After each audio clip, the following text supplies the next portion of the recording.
Bonsoir à tous. Bonsoir Jean-Marc. Bonsoir Vava. Bonsoir Rémi Sussan.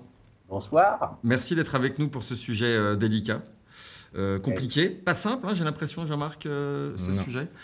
Si vous avez des questions sur Internet, Twitter, Facebook et autres moyens, avec le mot dièse hashtag LVVT, et on essaiera de les relayer à l'antenne.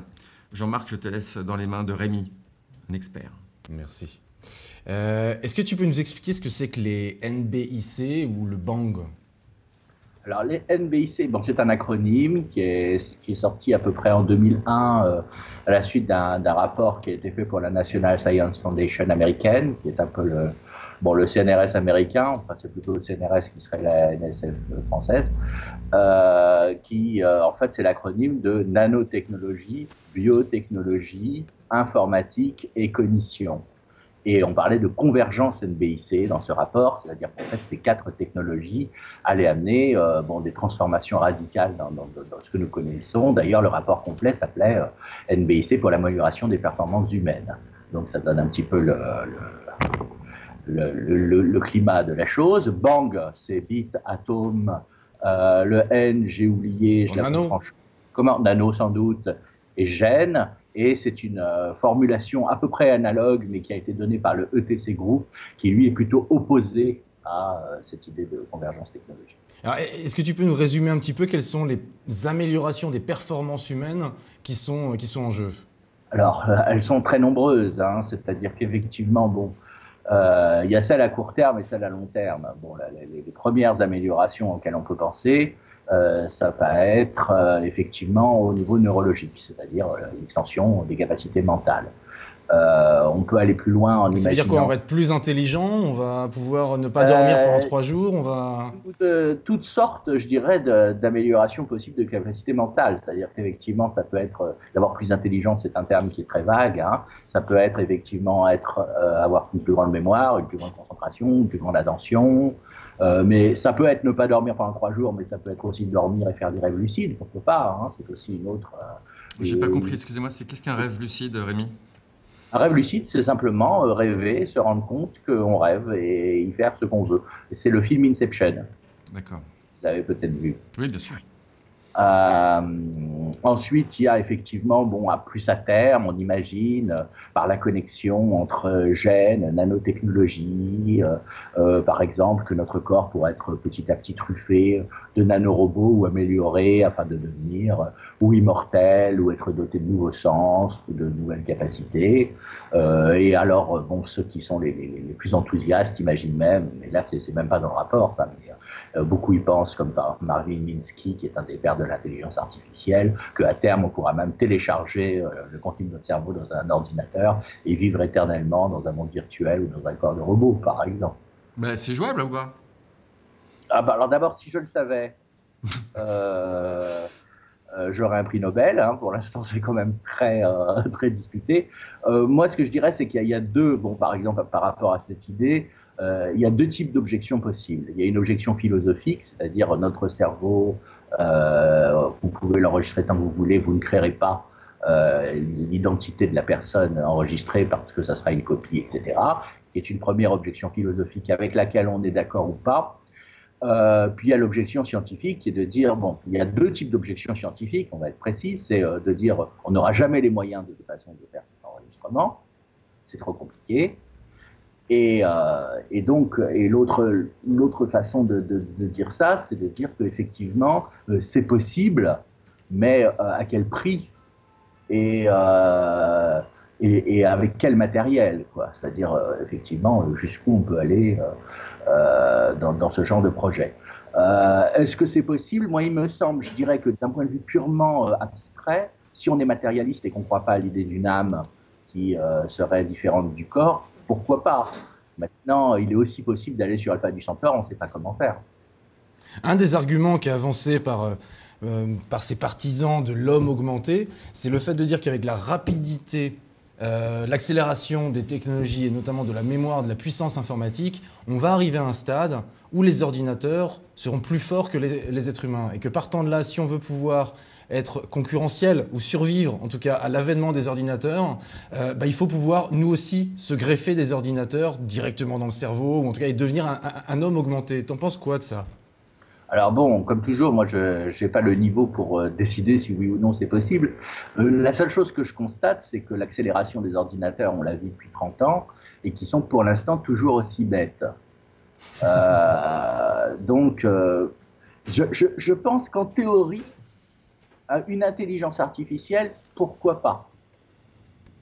Je ne vois pas non plus d'objection de base à l'idée d'une intelligence artificielle qui pourrait être générée. Mais est-ce que l'accélération simplement de la vitesse des ordinateurs suffira à ça, sans théorie derrière, sans modèle de l'intelligence? Ça, je suis beaucoup plus sceptique. Quant à ces sphères de concurrence des ordinateurs, bon, moi, elle me gêne beaucoup parce que il me semble que même si on met au point un jour une intelligence artificielle, et je te dis pourquoi pas, je ne suis pas du tout certain que ça soit une intelligence de type humain. Et je ne suis pas sûr qu'il y ait une véritable concurrence qui s'installe, en fait. Tu vois plus la notion de convergence, le fait que ce ne sera pas de la concurrence, mais que ou une symbiose, ou un système de parasitisme, ou une coexistence, plutôt qu'effectivement l'idée d'une concurrence, les ordinateurs prenant notre boulot, dominant notre politique, etc. J'ai beaucoup de mal à croire à ça. Je trouve ça très années 50. Ça me rappelle vraiment bon, des romans de SF que je lisais quand j'étais petit. Donc ça me surprend un peu de revoir d'ailleurs toute cette argumentation revenir, parce que je me dis tiens, quand même en SF on a fait des progrès, on n'en parle plus. Donc je suis un peu étonné de revoir ce débat revenir aujourd'hui. Et est-ce que tu as une explication? Parce que là, ce qui est quand même délirant, c'est qu'on a été voir des scientifiques qui nous disent que oui, d'ici quelques dizaines d'années, on pourra prolonger la vie de quelques dizaines d'années, voire peut-être de centaines d'années, et qu'il n'est pas complètement exclu qu'à l'horizon du 22e siècle, on puisse avoir une espérance de vie de 1000 ans. Ce qui est un truc qui est complètement hallucinant. Et comment tu expliques le fait que personne n'en parle? Ou que personne n'en entende parler, en tout cas? Parce qu'il y en a plein de gens qui en parlent, mais on n'en entend pas parler. Je l'explique pas vraiment. Hein. J'ai surtout l'impression que, bon, toute proportion gardée, on en parle beaucoup plus ailleurs qu'en France, bien sûr aux États-Unis, mais dans d'autres pays, je pense, d'Europe. Bon, ça reste quand même quelque chose qui est considéré comme tellement hallucinant qu'effectivement, on se dit, bon, c'est une news, c'est quelque chose d'impensable, quoi. Ceci dit, c'est vrai qu'on en parle peu. Comme on parle peu de science, de toute façon, et je ne sais pas si là j'ai derrière moi le Google Actualité là, qui avec le fil de toutes les news. Tu vois dans la rubrique science et technologie, on te parle du dernier iPhone ou des problèmes de Samsung et d'Apple. On ne te parle pas de ces sujets-là. Un peu de curiosity parce que c'est à la mode, parce qu'il est en train de fonctionner, mais c'est tout. C'est très dur de savoir des choses sur le domaine scientifique dans la presse généraliste. Rémi, on a une question sur Twitter de David Blanick qui dit « Ray Kurzweil en gourou de l'intelligence artificielle chez Google, flippant ou pas ?» Moi, je dirais que c'est ni flippant ni pas flippant. Est-ce que c'est le bon employé d'abord? Bon, ça, j'en sais rien. C'est pas que personnellement, bon, j'ai lu Kurzweil, j'allais dire comme tout le monde. Enfin, est-ce que tu peux dire qui c'est Kurzweil justement? Alors Ray Kurzweil, il est avant tout connu pour avoir inventé les synthétiseurs Kurzweil. Bon, il a aussi travaillé beaucoup sur l'intelligence artificielle, sur la reconnaissance des caractères, des sons, etc. Et c'est devenu une espèce de prophète gourou, effectivement, de cette idée comme quoi nous entrons dans ce qu'on appelle, alors là j'emploie encore un terme, un jargon, une singularité, c'est-à-dire que d'ici peu de temps, le monde sera devenu tellement différent on ne peut absolument rien en imaginer. Effectivement, nous serons immortels, avec des intelligences artificielles, etc. Moi, ce que je pense, c'est que sur son entrée chez Google, j'ai pas grand-chose à dire. Est-ce que c'est forcément le meilleur chercheur en intelligence artificielle? Bon, c'est un chercheur en intelligence artificielle. Il a créé beaucoup de choses. C'est pas ça que je peux dire. Mais est-ce que c'est forcément le plus talentueux? Je ne sais pas. Tu sais ce qu'il est chargé de faire à Google? Pas vraiment, je l'ai lu. En fait, Google lui a donné comme mission de faire du moteur de recherche une sorte de compagnon cybernétique intelligent qui arrivera à deviner les questions que tu te poses avant que tu ne les poses à Google. C'est le fameux rêve de Eric Schmidt. Voilà, c'est le rêve que Google en saura beaucoup plus sur toi que toi tu n'en sauras. Moi, je préférerais qu'il travaille sur une nouvelle version de Google Reader, mais Bon, jusqu'ici, bon, moi, je sais pas, je te dis, je suis très sceptique là-dessus. Et c'est pas un scepticisme, comment dire, d'un croyant qui dit ah, c'est absolument impossible. En fait, c'est assez passionnant l'intelligence artificielle. Mais il faut reconnaître que quand, par exemple, tu tapes dans Google une recherche et que tu as les recherches automatiques qui s'affichent en dessous, c'est souvent assez pitoyable. Ou les conseils que te donne Amazon sur les bouquins que tu devrais acheter sont souvent assez pitoyables. Alors oui, pourquoi pas un jour, mais je trouve que Google gagnerait plus à faire de bonnes interfaces et à faire aider plus le travail de ceux qui recherchent. Autre question de Twitter, Hamlet Ose. S'il y a fusion homme-machine, devrait-on craindre un jour d'être hackés nous-mêmes? Alors, est-ce que tu peux répéter la question? S'il y a fusion homme-machine, devrait-on craindre un jour d'être hackés nous-mêmes? Ah bah, c'est sûr que s'il y a fusion homme-machine, on peut se hacker nous-mêmes, hein, de toute façon. Si je comprends bien la question, il dit d'être contraint de le faire, c'est ça? Devrait-on craindre un jour? Ah, craindre. Ah bah, moi j'ai plutôt une vision positive du mot hacker, donc déjà ce qui serait bien c'est de pouvoir se hacker nous-mêmes. Est-ce qu'on pourra être hacké? Bah, en théorie oui, hein, de toute façon imagine simplement, et je crois que le scénario a déjà été imaginé, un pacemaker connecté à Internet. Ça a déjà été imaginé, ça a été démontré qu'on pouvait pirater un pacemaker à distance. Voilà, c'est peut-être même d'ailleurs dans un de tes papiers que je l'ai lu. Donc effectivement, oui, si effectivement, s'il y a fusion machine, il y a hacking possible. Hein. Alors, est-ce que tu peux nous expliquer justement cette notion que tu défends, le droit de se hacker soi-même? Bah, il est évident, bon, d'abord, je dirais que on se hack depuis le début des temps, hein. C'est-à-dire la culture, c'est un auto-hacking aussi, quelque part. On essaye de se changer constamment. Donc il est évident que si les technologies deviennent disponibles aux individus lambda comme nous, pour pouvoir créer des modifications à l'intérieur ou de notre corps ou de notre cerveau, des gens vont le faire, et des gens le font déjà. Il y a Cyril Québec qui a écrit un livre sur le body hacking, sur les gens qui se placent des petits implants électroniques, bon, généralement encore assez simples, hein, sous la peau. Il y a tout un ensemble de gens qui travaillent sur leur cerveau et qui essayent de le pousser à son maximum, etc. Donc, il y a, par exemple, aujourd'hui, il y a des casques pour dire les ondes cérébrales à des prix qui vont de 99 à 250 euros. Bon, qui valent ce qu'ils valent, hein, mais qui existent. Donc, effectivement, il y a tout un courant qui existe aujourd'hui, qui s'appelle le Quantified Self, qui est de mesurer les capacités que nous souhaitons améliorer ou au contraire les défauts que nous souhaitons supprimer en utilisant tout un arsenal d'outils électroniques. Donc, c'est déjà quelque chose qui existe. Le Quantified Self, pour ceux qui ne savent pas, c'est effectivement le fait de prendre des capteurs pour arriver à avoir le maximum d'informations sur ses pulsations cardiaques, le nombre de kilomètres qu'on peut faire, arriver à s'auto-documenter pour améliorer ses performances. Oui, et pas forcément avec des capteurs d'ailleurs. Il y a des systèmes avec des questionnaires, hein, où on mesure son humeur, etc. Il y a des systèmes très très artisanaux de Quantified Self. Et pour expliquer un petit peu mieux ce que c'est que cette notion de se hacker soi-même, est-ce que tu peux nous parler un petit peu du do-it-yourself bio et du biohacking?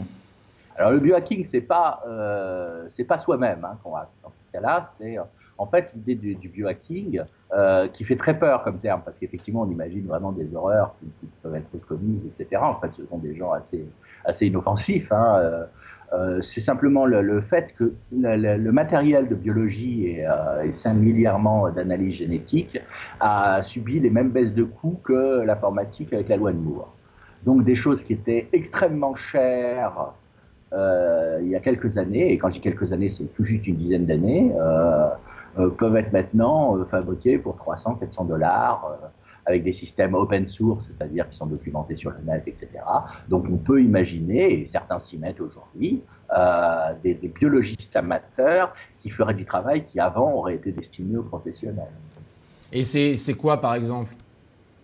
Alors pour l'instant, bon, c'est rarement de la manipulation génétique, hein, parce que ça demande d'avoir des autorisations que les gens n'ont pas, et puis quand même un matériel que tout le monde n'a pas. Par contre, l'analyse génétique, l'analyse ADN, ça devient tout à fait possible. Et bon, il y a, je dirais, par exemple, même en manipulation génétique, il y a, par exemple, une compétition internationale. Bon, ce ne sont pas vraiment des amateurs, c'est plutôt des étudiants qui s'appellent l'IGEM, où on utilise ce qu'on appelle des biobriques, c'est-à-dire un peu l'équivalent en informatique d'un langage de haut niveau, hein, comme le BASIC est le BASIC ou le C, ou, etc., sont des langages de haut niveau par rapport aux vieilles assembleurs que plus personne n'utilise. Les biobriques seraient un langage qui permettrait de manipuler la biologie sans être un biologiste de très haut niveau, par exemple. Donc, bon, on imagine effectivement un jour, il y a par exemple quelqu'un qui a imaginé qu'un jour, on pourrait, les gamins, ils pourraient créer leurs propres dinosaures jouets, vivants, etc. Des vrais dinosaures. Très, très loin. Comment ? De créer des vrais dinosaures. Ouais, par exemple. Ouais, par exemple. Par exemple. Voilà. Bon, on en est extrêmement loin hein, pour l'instant, de toute façon. Déjà, même les chercheurs les plus avancés dans le domaine de ce qu'on appelle la biologie synthétique, comme Craig Venter, ils cherchent à créer des bactéries. Créer des bactéries, ouais. Ils n'en ont pas encore créé. Et moi, je sais, en discutant un petit peu autour de moi, c'est le premier effet, c'est la sidération. C'est-à-dire que quand on commence à leur expliquer les perspectives que ça ouvre, ils sont assez sidérés. Et deux, après, il y en a beaucoup qui sont effrayés. Qu'est-ce que tu auras à dire à ceux à qui ça fait peur, cette convergence des technologies ? De toute façon, le problème, c'est qu'il y a des raisons d'avoir peur et il y a des raisons d'en être content. C'est-à-dire qu'il faut cesser d'avoir une espèce de vision manichéenne des choses. Il y a beaucoup de raisons d'avoir peur de l'électricité, si on en avait parlé au XVIIIe siècle, et aussi beaucoup de raisons d'en être content. Effectivement, ça peut nous apporter des choses, mais ça peut aussi créer des scénarios catastrophes. Et le plus probable, c'est qu'au final, de toute façon, on va avoir un futur extrêmement instable, avec beaucoup de changements constants, et qu'il y aura du bon et du mauvais, mais que ça sera du nouveau bon et du nouveau mauvais. Donc il faut se préparer à ça. Rémi, tout à l'heure, vous disiez que ça vous rappelait les années 50, la science-fiction, mais là, on y est là maintenant. C'est quand même... Ça, en 60... Attendez. Téléphone, Thérèse. Je laisse répondre. En 62 ans, il y a quand même eu de sacrés progrès. Avec aujourd'hui, on n'est plus dans la science-fiction, c'est du réel. Non, ce que je disais qui me faisait penser à la science-fiction, c'était une thématique particulière qui était celle du robot ou de l'ordinateur qui prend le pouvoir, etc. Il y a plein de choses de la science-fiction, et là je suis tout à fait d'accord, qui se sont réalisées. Il y a des choses qui ne se sont pas réalisées aussi. Hein. Moi, quand j'avais 8 ans, j'étais persuadé que je prendrais cette année mes vacances sur la Lune. Je suis extrêmement déçu, par exemple. Oui, mais Rémi, à l'échelle de l'humanité, ce sera peut-être dans 30 ans. C'est-à-dire que c'est pas complètement absurde. Possible. Ah oui, non, mais c'est possible. Ouais. Mais la science-fiction, de toute façon, aujourd'hui, je pense que c'est de toute façon la meilleure littérature pour avoir... effectivement une petite opinion de ce qui peut se passer dans l'avenir. Parce que le romancier de science-fiction, contrairement, je dirais, au futurologue ou au prophète ou au gourou, qui soit pour ou contre, est obligé de faire une narration, une histoire et de créer des conflits. Et de créer un univers autour de son roman. Et donc, il est obligé de créer et de montrer l'existence de conflits, l'existence de contradictions, etc. Et très souvent, effectivement, aujourd'hui, il y a des auteurs de science-fiction qui sont fabuleux sur les sujets dont on parle. Mais c'est vrai que très souvent, c'est beaucoup plus subtil que quand on lit, par exemple, du Ray Kurzweil. Et tu aurais des exemples, justement, là, on ne parle pas de faire des prophéties, mais de romans de science-fiction, d'auteurs qui, pour toi, te semblent vraiment très intéressants pour comprendre le monde dans lequel on va rentrer ? Des romans de science-fiction actuels ? Alors, il y a les livres de Charles Stross, par exemple, qui sont extrêmement intéressants. Alors, le plus intéressant n'est pas traduit en français. Il s'appelle Accelerando, qui est vraiment extrêmement bien renseigné, extrêmement bien documenté. Il est malheureusement toujours en anglais, mais il est disponible en Creative Commons. Et il raconte quoi ? C'est quoi le monde dans lequel... Alors, c'est en gros, lui, il imagine effectivement les conséquences de la convergence NPIC sur 4 générations, sachant que longévité oblige, naturellement, le héros de la première génération est toujours vivant au moment où arrivent ceux de la 4e. Logique. Et ça se finit bien ? Enfin, fais pas le spoiler, mais... Ça se finit pas mal. D'accord. Ça se finit en continuant, on va dire. Et les auteurs de science-fiction que tu lis là-dessus, ils sont plutôt confiants ou plutôt pessimistes ? Je pense qu'ils Ou les deux ? Ils sont malins. C'est-à-dire qu'en science-fiction, il y a eu Je dirais il y a eu plusieurs phases. Hein. C'est-à-dire que tu as eu la phase utopique, justement, un peu des années 50, etc. Après, tu as eu la phase vraiment dystopique dans les années 60, où on imaginait toutes les catastrophes possibles. Depuis ce qu'on appelle un peu le mouvement cyberpunk, et encore aujourd'hui, les romanciers essayent d'éviter des scénarios qui soient à la fois horribles ou paradisiaques. Justement, ils essayent de développer des narrations qui soient complexes autour de ces sujets. Et, l'autre signale que Ron Hubbard était un auteur de science-fiction. Tout à fait. Ron Hubbard était un auteur de science-fiction. Il rajoute « ça fait froid dans le dos ». Bah oui. Oh bah, ça fait quand même qu'un seul fondateur de secte, surtout l'ensemble des auteurs de science-fiction. Bon, c'est pas un chiffre tellement inquiétant. C'est vrai. Et comment t'expliques le fait qu'on n'en parle pas? Enfin, tu avais commencé tout à l'heure à en parler, le fait qu'on n'en entende pas parler, puis on avait bifurqué. Oui, parce que j'avais pas vraiment de réponse en fait. Hein. Ah bah d'accord. C'est un peu mystérieux pour moi aussi, hein, qu'on en parle si peu. Je pense que simplement, bon, c'est très très dur de toute façon de parler de choses au long terme. Et très souvent, même chez les futurologues ou chez les spécialistes, les prospectivistes maintenant, je crois, on préfère toujours imaginer un futur qui est assez proche du présent, finalement. Ce qui est compréhensible, parce que c'est vrai que ça devient très très dur de prédire les choses. Mais effectivement, du coup, on est toujours surpris. J'ai l'impression qu'en France, Rémi, on n'est pas très préparé à toutes ces technologies NBIC, à ce nouveau monde. On en parle excessivement peu en France, beaucoup moins, comme je disais à Jean-Marc tout à l'heure. Bon, bien sûr, aux États-Unis, on en parle. Non, mais même dans l'éducation, hein, dans l'éducation, dans le gouvernement, même dans ces sphères-là, on n'en parle jamais. Oh, je crois qu'on n'en parle pas du tout. Bah, je crois que le gouvernement a déjà beaucoup de mal à s'adapter à l'existence d'Internet. Alors les NBIC, oula. Oui, je crois que non. Mais c'est grave quand même à terme, non? On va être un pays... Un peu dommage, mais je dirais, est-ce que c'est pas la nature des choses? Je suis beaucoup plus cynique sur ce point. C'est-à-dire, est-ce que réellement les gens qui s'engagent en politique, etc., sont des gens qui sont très portés sur le long terme? Je suis pas sûr. Et en même temps, ce matin, enfin, quand on a été interviewé Laurent Alexandre, lui il disait qu'en Chine, il y a des pays en Asie où ils ont vraiment mis le focus, ils mettent l'accent là-dedans pour développer des recherches, pour regarder comment ça se passe. En France, c'est même pas pour dire si c'est bien ou si c'est pas bien. Enfin, on a eu un pseudo-débat sur les nanotechnologies il y a 2-3 ans, qui était en fait un débat sur l'acceptabilité des nanotechnologies. Il ne s'agissait pas de vraiment lancer un vrai débat. Mais voilà, il n'y a pas de débat, on n'essaie pas de savoir si c'est bien, si c'est pas bien.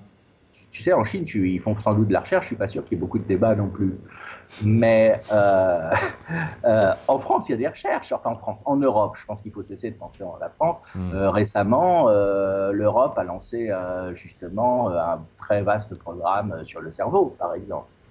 Il y a de la recherche. Bon, le problème, c'est quand on n'a pas d'argent, il y a moins de recherche aussi.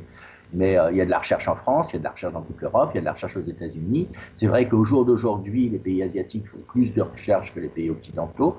Je crois, mais je ne voudrais pas m'avancer, que je dirais pas qu'ils dépassent les États-Unis aujourd'hui, mais effectivement, en tout cas, ils les talonnent. Je ne sais plus où ça en est exactement. Bon, l'Europe est loin derrière, parce qu'il y a des problèmes de sous. Mais je pense qu'il ne faut pas confondre de toute façon l'existence de la recherche, qui existe dans tous ces pays, et l'existence des débats.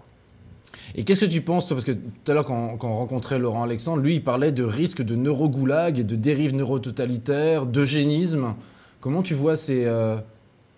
Je vais te répondre un peu comme à propos de la science-fiction tout à l'heure. Oui, c'est des scénarios possibles. Oui.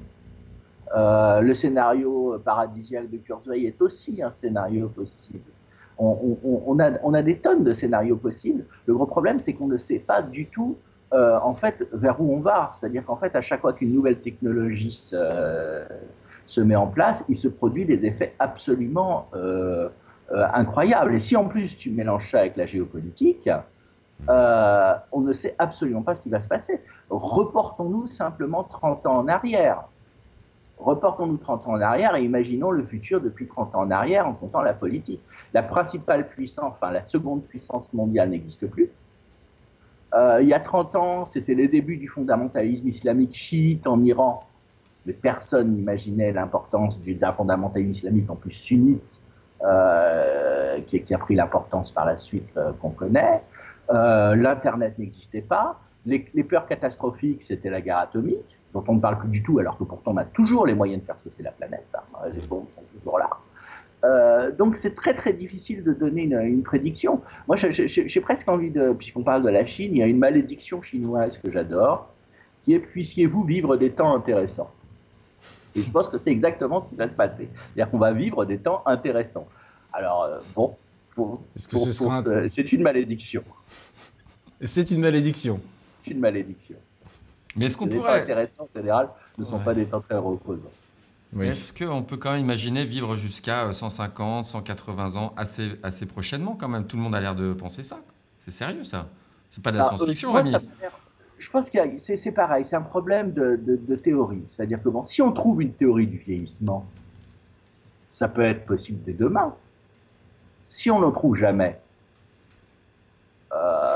ce sera jamais possible. Non, c'est pas tellement ça. Ce serait plutôt en augmentant l'homme. C'est plus vraiment un homme pur et naturel, si je puis dire. C'est-à-dire sans technologie, sans fil caché, sans électrode.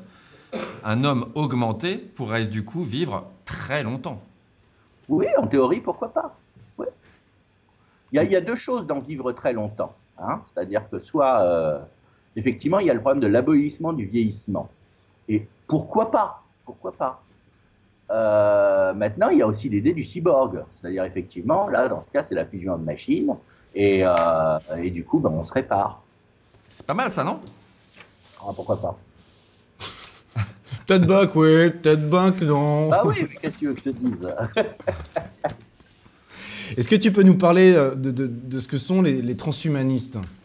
Alors, les transhumanistes, c'est un mouvement, ou plus exactement une espèce de cohorte de mouvements différents. Pour plutôt dire qu'il y a des transhumanismes qui partent effectivement de cette idée que l'être humain d'aujourd'hui peut être modifié pour vivre de manière beaucoup plus, de façon radicalement différente, notamment, bien sûr, sur le plan de la longévité, mais aussi sur le plan des capacités mentales, etc. Donc c'est un mouvement qui date en fait des années 60, hein, en fait, et qui est assez vieux, et qui a longtemps été considéré comme quelque chose d'extrêmement marginal, qui était d'ailleurs très très soutenu par les hippies, par certains hippies dans les années 60, comme Timothy Leary. Et qui aujourd'hui acquiert un peu droiticité. L'importance de Kurzweil, qui est un acteur finalement assez tardif hein, dans ces idées-là, montre qu'effectivement, ce qu'on appelle la Singularity University. Tu peux dire ce que c'est un peu la Singularity University, justement? Parce qu'elle a un poids. Oui, la Singularity University, on en parle beaucoup. Maintenant, il faut être clair hein, sur la Singularity University. Du peu que j'en sais, parce que ça reste quand même très, très mystérieux pour moi. C'est 6 mois de stage. C'est une université créée par Google avec Ray Kurzweil, où on fait venir des chercheurs, des scientifiques, des gens de plein de milieux différents, et à qui on met une sorte de bouillon de culture où on les fait rencontrer plein de chercheurs, de transhumanistes, de gens. Et en fait, c'est beaucoup un système qui dure, c'est-à-dire 6 mois. Alors, c'est pas en 6 mois qu'on va lancer des projets, etc. Donc, c'est beaucoup plus, je dirais, d'après l'impression que j'en ai, une affaire de business, une affaire de science. Il ne faut pas oublier que toutes ces recherches dont on parle se font beaucoup plus dans des universités traditionnelles hein, que la Singularity University, dont on attend les résultats, qui sont peut-être très intéressants un jour.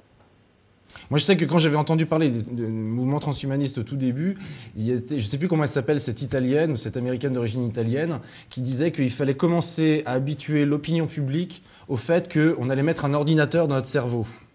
C'était peut-être Romana Machado? Peut-être, je ne sais plus.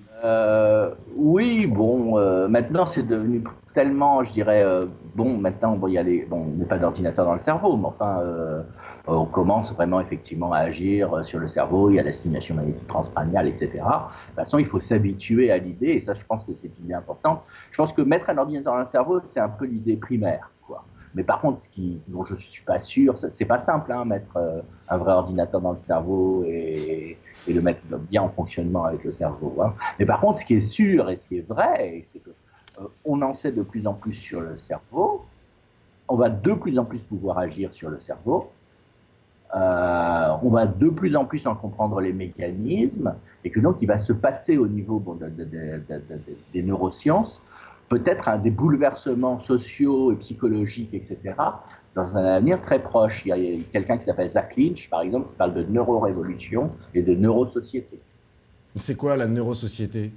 La neurosociété, c'est une société, en fait, que la nôtre est en train de devenir, qui prend en compte les découvertes des neurosciences et du cerveau pour reformuler économie, politique, éducation, etc. Et c'est ce qui se passe aujourd'hui. Aujourd'hui, par exemple, ce qu'on appelle l'économie comportementale, qui est issue des recherches en sciences cognitives, qui montre qu'en fait, contrairement à ce que pensaient les économistes, nous ne sommes pas des acteurs rationnels qui agissons en fonction des meilleurs choix possibles, et qu'au contraire, nous avons plein de trucs dans notre cerveau qui nous font faire des choses et des choix qui ne sont pas toujours les meilleurs. Et par exemple, il y a eu aux États-Unis sous Barack Obama, tout comme en Angleterre chez Cameron, et ça c'est intéressant parce que Cameron est plutôt un conservateur, et Obama, bon, je dirais pas que c'est la gauche, mais disons par rapport aux États-Unis, disons, c'est plus à gauche que le gouvernement, que le Parti républicain. L'idée qu'on pourrait créer des politiques publiques qui agiraient de façon plus douce en agissant, entre guillemets, sur notre inconscient, c'est-à-dire sur nos choix inconscients. Et c'est une forme de contrôle. C'est une forme, alors les créateurs de l'idée qui s'appelle Thaler et Stein me parlent de libertarisme paternaliste, c'est-à-dire on vous interdit rien, on vous oblige à rien, seulement bon, on vous fait faire des choses de votre plein gré, un peu à l'insu de votre plein gré, qui vont dans le meilleur des cas possibles. C'est un vieux truc de marketeur aussi, par exemple, bon, tu rentres dans une cafétéria, l'exemple type qui est donné par Thaler et Stein, si tu veux pas que les gens se prennent trop de calories, bah, tu mets le bar à salade à l'entrée. Si tu mets le bar à salade à l'entrée, les gens ont plutôt tendance à se servir des salades et moins à se servir des frites. Et ça, c'est un vieux truc. Dans les supermarchés, c'est connu que tu as tous les produits un peu, dès que tu as des pâtes un peu luxueuses ou des choses comme ça, elles sont en plein centre des rayonnages. Et si tu veux le bas de gamme, tu dois descendre ou tu dois grimper. C'est un peu cette technique-là, l'application de cette technique en politique. Donc voilà un exemple, effectivement, où on commence à prendre en compte les recherches en sciences cognitives pour changer la nature de la politique. Et il y a aussi, bien sûr, le serpent de mer, parce que pour l'instant, c'est quand même assez fumeux, du neuromarketing, c'est-à-dire l'idée qu'on pourrait influencer les gens pour acheter les choses, savoir ce qui se passe dans leur cerveau, pour les pousser à acheter tel ou tel produit. Ce qui, pour l'instant, on est encore très loin de savoir vraiment le faire. Hein. Et c'est en réponse à ça que toi, tu me parlais tout à l'heure de la notion de liberté cognitive. Alors, la notion de liberté cognitive, c'est un peu la notion d'auto-hacking, c'est-à-dire qu'effectivement, c'est pas tellement en réponse à ça, parce que je dirais que le libertarisme paternaliste, par définition, il t'oblige à rien. Mais c'est effectivement le droit que peuvent avoir. Alors ça va très loin, la liberté cognitive, naturellement, ça aborde le problème des drogues. Hein, ce sont d'ailleurs d'anciennes filles qui ont créé la liberté cognitive, mais aussi le droit de ne pas prendre certains produits. Par exemple, aux États-Unis, on a tendance à dire, quand certains mots sont agités, à obliger les parents à leur donner de la Ritaline. Donc là, par exemple, ils luttent pour que les gens ne soient pas obligés d'en donner, de donner de la Ritaline à leurs enfants, mais ils peuvent aussi lutter pour que les gens aient le droit de prendre de la Ritaline s'ils en ont envie, par exemple. C'est-à-dire, effectivement, c'est l'application de la propriété de son corps, en fait, et de son cerveau. Et qu'est-ce que tu réponds aux gens qui, à l'image de Pièces et Main-d'œuvre, qui est ce collectif le plus connu, qui est basé à Grenoble notamment, et qui lutte contre la nanotechnologie, qu'ils qualifient de nécrotechnologie, contre ceux qui justement disent qu'on va vers une société dystopique où quand on commence à interfacer des ordinateurs avec des êtres humains, on n'est plus des êtres humains, et qui refusent en bloc ces technologies-là? Alors, de toute façon, je dirais, d'abord, je trouve extrêmement gênant le côté, on n'est plus des êtres humains si on fait ça. Je trouve que de façon assez intéressante, une dérive qui a été montrée ces derniers temps de cette argumentation-là, c'est les campagnes contre le mariage gay. Hein. C'est-à-dire qu'effectivement, si on commence à dire l'homme naturel fait ceci, il doit rester comme ça parce que sinon il perd son humanité, jusqu'où ça va c'est-à-dire, et puis en plus, définir ce que c'est que la nature humaine, bonjour, hein, c'est extrêmement complexe. Donc déjà l'argument, ça n'est pas naturel, me paraît un petit peu je dirais, fallacieux sur le plan vraiment philosophique. Parce que savoir ce qui est naturel, est-ce que là, on n'est pas du tout dans une situation naturelle, ni toi ni moi. Bon, je crois que les gens de pièces et main d'œuvre, de toute façon, n'approuveraient pas notre discussion sur Skype. Bon, déjà, il y a ce problème-là. Maintenant, ceci dit, ça ne veut pas dire qu'il n'y aura pas de scénario catastrophe. Mais je ne suis pas sûr qu'une position... Le gros problème, c'est que cette position, qui se veut très rigoureuse, à mon avis, a des problèmes de cohérence interne, c'est-à-dire effectivement, qu'est-ce que c'est que la nature? Par exemple, quelle a été la technologie la plus polluante qui a le plus transformé la planète et de façon et qui contribue au réchauffement? C'est quand même l'agriculture. Faut-il revenir sur l'agriculture? Jusqu'où faut-il revenir? Dans les arguments de Pièces et main-d'œuvre, c'est pas l'homme-nature, etc. C'est d'abord et avant tout la mainmise et l'emprise de ce qu'ils appellent les technosciences, à savoir d'intérêts industriels qui vont prendre la main sur le vivant. Alors ça, c'est effectivement inquiétant. Effectivement, c'est inquiétant. L'idée d'intérêt industriel, je crois que personne n'a envie, enfin pas les industriels en question, évidemment, que certains conglomérats aient le contrôle de notre vie, de notre biologie, etc.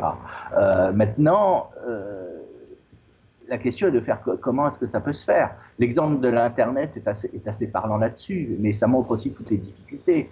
Quand on parlait d'informatique encore dans les années 80, hein, moi je me rappelle, je discutais, alors que j'avais déjà mon micro-ordinateur, etc., avec des gens qui réfléchissaient sur la sociologie de l'informatique, ils pensaient encore gros système IBM, par exemple. Ensuite, il y a eu la phase très libertaire, libérale de l'Internet. On a découvert qu'en fait, finalement, ça permettait des tas de libérations individuelles et collectives. Maintenant, on rentre dans une troisième phase. On se dit finalement, c'était peut-être pas si faux que ça, parce qu'il commence à y avoir des gros conglomérats qui, effectivement, sont en train d'émerger, qui peuvent, effectivement, devenir menaçants. Mais ça montre à quel point, à chaque fois qu'une technologie est mise en route, on ne sait pas ce qu'elle va produire. Ça ne veut pas dire qu'elle va produire que du bien, qu'il ne faut pas s'inquiéter, qu'il faut bien dormir. Mais ça veut dire que la prédiction qu'on fait à une certaine époque sur les conséquences de cette technologie, on ne sait absolument pas, en fait, ce que ça va donner. L'HTML, le web a été créé pour divulguer des articles de physique. Il n'a pas été créé pour faire du porno. On sait très bien aujourd'hui quelle est la principale activité d'Internet. Donc vraiment, on ne peut pas savoir. Mais ça, on ne peut pas savoir, mais on a quand même la capacité en tant qu'humain à se projeter, à imaginer.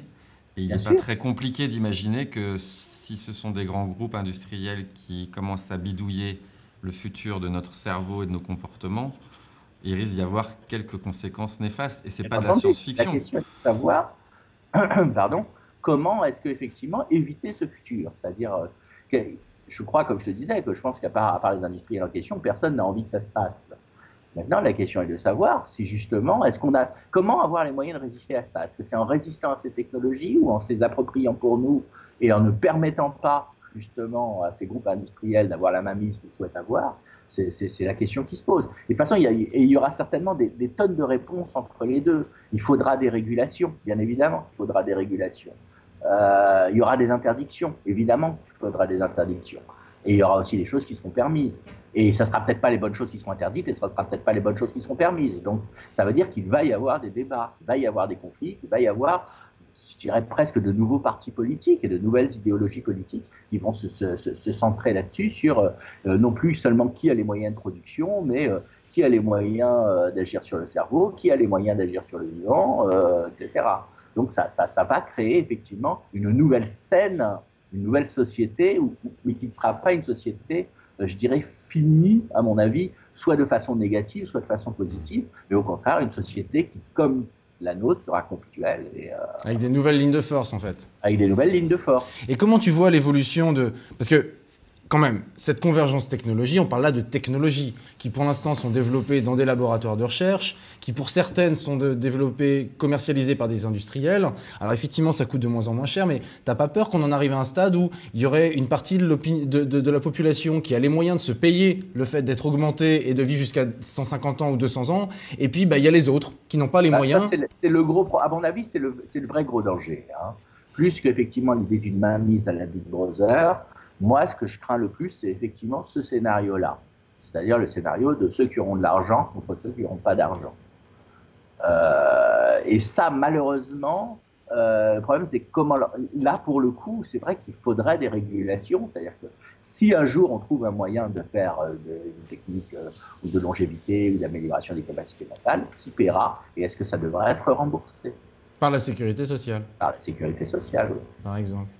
Parce que la réponse de Ray Kurzweil à ça, c'est de dire que, regardez le téléphone portable. Le téléphone portable, au début, c'était les cadres supérieurs seulement qui pouvaient avoir les moyens de se les payer. Puis en l'espace de 5, 10, 20 ans, la moitié de la planète en avait. Mais oui, c'est vrai. C'est vrai pour le téléphone portable. C'est vrai pour les technologies de l'information. Maintenant, il y a plein de technologies. L'eau courante, c'est pas vrai. Les latrines non plus. Et quoi? Les latrines. Il y a plein de gens qui meurent parce qu'ils n'ont pas de WC. Oui, déjà, si tu n'as pas l'eau courante, voilà. Donc, si tu veux, le gros problème, c'est que c'est là qu'effectivement, tout se joue. Tant que ça reste de la technologie de l'information, on peut espérer une baisse des coûts monstrueux. Je disais pour la biologie, par exemple, c'est apparemment le cas. Maintenant, effectivement, si ça n'est pas que de la technologie de l'information, si c'est des matériaux qui sont difficiles à trouver, difficiles à construire, etc., se posent des questions, effectivement, de riches et de pauvres. Et ça, il faudra l'aborder. Non, mais là aussi, il n'y a pas besoin d'avoir fait d'être médium ou Nostradamus pour savoir que le problème des riches et des pauvres est éternel et que donc il va s'appliquer à ce projet-là. Donc ça, on peut le prévoir, on peut l'imaginer, on peut déjà agir. On peut le prévoir. Maintenant, on peut aussi dire que pourquoi ne pas essayer de se dire ces technologies-là, est-ce qu'elles pourraient nous permettre peut-être d'abolir ce truc qui existe depuis toujours? À la limite, bon, c'est peut-être de l'utopie, mais après tout, il y a plein de choses que nous vivons aujourd'hui qui étaient de l'utopie il y a seulement 100 ans. Donc pourquoi pas? Sauf que Ray Kurzweil et son université de la Singularity, c'est du business de très haut niveau. C'est des CD, des DVD, des livres, des cours. Là, on est déjà dans le... Oui, mais le truc, c'est justement... Alors, est-ce que... Bon, d'abord, je crois que la Singularity University, j'en suis pas sûr, mais diffuse quand même assez gratuitement pas mal de ses produits. Mais de toute façon, il ne faut pas se centrer sur la Singularity University. Est-ce que, par exemple... Bon, ça revient au sujet d'Aaron Swartz, qui s'est suicidé récemment, qui est quelqu'un qui avait mis en ligne des milliers d'articles scientifiques qui étaient payants et très chers, qui a subi un énorme procès de la part du MIT qui finalement s'est suicidé. Est-ce qu'on peut se permettre, effectivement, bon, dans ce monde, de maintenir secrètes ou chères certaines informations? Et c'est une des choses qu'on voit dans le mouvement justement Do It Yourself Bio ou du biohacking, c'est qu'ils partagent leurs découvertes, ils partagent leur mode d'emploi. C'est vraiment basé, comme sur les logiciels libres, les Creative Commons, il y a une vraie culture du partage du savoir. Tout est transparent dans le mouvement biohacking, ça fait partie de leur charte. Et juste, tout à l'heure, ce matin également, Laurent Alexandre disait qu'on allait pouvoir, à terme, l'ADN de quasiment tout le monde allait être décodé. Non, on ne dit pas décodé, on dit séquencé. Merci. On ne peut pas encore bien faire. Hein. Comment? Séquencé. Je dis décoder, ça veut dire comprendre tout ce qu'il fait. Oui. C'est pas encore, et qu'on allait être capable également de séquencer l'ADN des enfants au stade d'embryon. Est-ce que tu n'as pas peur d'un risque d'eugénisme? Bah oui. D'accord. Effectivement, ça peut être effrayant. Maintenant, je ne suis pas sûr. Je suis pas convaincu de la tellement grande importance de l'ADN ou de la génétique, en tout cas pour qu'il y ait un eugénisme sur les enfants aux yeux bleus ou des choses comme ça va se faire parce que bon, c'est vrai que c'est un gène. Maintenant, il faut voir qu'est-ce qu'on appelle l'eugénisme, c'est-à-dire est-ce que quelqu'un, bon, si on prend l'ADN d'un fœtus et qu'on voit un truc sur lequel on n'est pas content, qu'on avorte, qu'on se fait un deuxième enfant, on va regarder, il y aura toujours un truc où on ne sera pas content. Bah oui. L'ADN, il n'y a pas de choses parfaites. Alors maintenant, ce qu'on pourrait imaginer, mais alors là, je crois que ce n'est pas encore du tout en scène, c'est on modifie l'ADN du fœtus à l'état fœtal pour lui donner telle et telle capacité. Alors ça, je ne sais pas du tout où on en est et si c'est possible et ce qui est possible à ce niveau-là.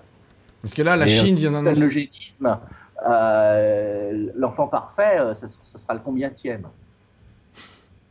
Parce Parce que là, la Chine vient d'annoncer un programme où ils vont apparemment séquencer l'ADN de 2200 surdoués ou petits génies dans le monde pour arriver à voir est-ce qu'il y aura un gène des surdoués. Et ça lève la perspective d'essayer d'améliorer l'espèce humaine, mais où là, c'est une amélioration qui vient d'en haut. C'est pas comme toi ou les biohackers dans leur coin pour améliorer leur performance. Mais là, vraiment pour une amélioration presque de la race. Oui, tout à fait. Bon, alors maintenant, la question, ce que je trouve un petit peu amusant dans ce projet, c'est, je dirais, à la limite, je leur souhaite bonne chance, parce que je ne sais pas ce qu'ils appellent surdoué ou des petits génies. Mais quand on regarde ce qu'on appelle aujourd'hui l'enfant surdoué, hein, et c'est vrai qu'il y a peut-être un aspect génétique, mais il n'y a peut-être pas qu'un gène, il y en a peut-être 300. Alors déjà, il faut voir ça. C'est un enfant qui souvent n'est pas bien à l'école, qui a souvent des problèmes émotionnels, etc., qui a une grande sensibilité, nous disent toutes les études, par exemple, à l'injustice. Est-ce que créer, ça veut dire quoi créer des enfants surdoués? C'est-à-dire, est-ce qu'ils veulent vraiment créer des gens? On va créer des révoltés, quoi. Ça peut créer des révoltés. Maintenant, ce qui est peut-être possible, alors ça, c'est pas ce qu'on appelle un surdoué, c'est d'agir sur certains gènes pour augmenter, par exemple, les capacités visuospatiales ou géométriques. Peut-être que ça, c'est possible. Peut-être, ça c'est bien. Donc grosso modo, t'es pas flippé en fait par tout ça. Tu vois ça avec une bonne curiosité en disant « Ouais, il va se passer plein de choses, il y aura des choses bien, il y aura des choses pas bien, mais comme tu disais tout à l'heure, la malédiction, on va vivre des moments intéressants. » Bah écoute, le problème c'est que de toute façon, être flippé, ça veut pas dire non plus que je sois fondamentalement optimiste. Hein, ça veut dire que je pense qu'effectivement, on est dans une situation... Je pense que ce qui est grave et ce qui est important, c'est qu'on n'est pas préparé à cette situation de temps intéressant. Je trouve que ça, c'est flippant. C'est-à-dire qu'effectivement, comme tu le dis, personne ne parle de ces sujets. Et demain, peut-être que les gens parleront de ces sujets, mais qu'il y aura d'autres sujets dont on ne parlera pas parce qu'ils seront aussi trop nouveaux, etc. Et qu'on n'a pas développé, et ça, je pense que ça, c'est grave, on n'a pas développé les outils intellectuels aujourd'hui pour s'adapter à des sociétés qui sont en mouvement constant, comme le sont les nôtres. Et est-ce que d'abord ces outils existent? C'est pas évident. Peut-être que c'est quelque chose qui échappe complètement à nos capacités de raisonnement. Mais effectivement, le fait de naviguer à vue a toujours un aspect un peu inquiétant quand même. Et qu'est-ce qu'on pourrait faire? Ça, j'en sais rien. D'accord. Je suis sûr que si j'avais des réponses à ces questions, je pense que j'aurais tranquillement mon Nobel et ma villa à Malibu. Hein. Et si j'ai le Nobel, j'ai la villa en Suisse. D'accord. Je sais pas si tu avais d'autres questions. J'ai pas d'autres questions. Des gens craignent la disparition de l'émotion. Est-ce qu'on va perdre l'émotion?